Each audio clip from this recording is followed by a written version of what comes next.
இவங்க ஏன்னுட்டு தன்னை பிராபகண்டா பண்ணிக்க இதுங்க அப்படிதானே பில்டப் பார்ட்டிங்க தானே சார். ஆரம்பத்துல இருந்து அதான் சார். 69 படத்தில் நடிச்சு உச்சத்துல இருக்க அப்படின்னு சீனை போடுற ஆளு 10 படம் தான் ஜெயிச்சிருக்கு, மீதி எல்லாம் தெருவில் இருக்கான் தயாரிப்பாளர்லாம்.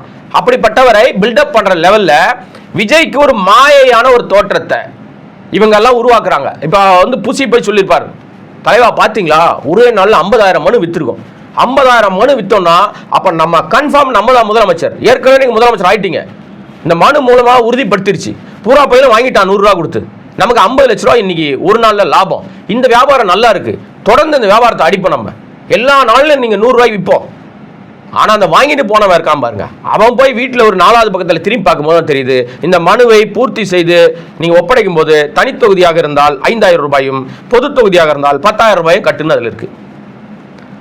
அப்ப உதாரணத்துக்கு ஒரு தொகுதிக்கு 10,000 ரூபாய் வச்சுக்கிட்டீங்கன்னா ஒரு மாவட்ட செயலாளர் ஒரு தொகுதி கூட ஒரு மாவட்ட செயலர் போட்டு வச்சிருக்காங்க.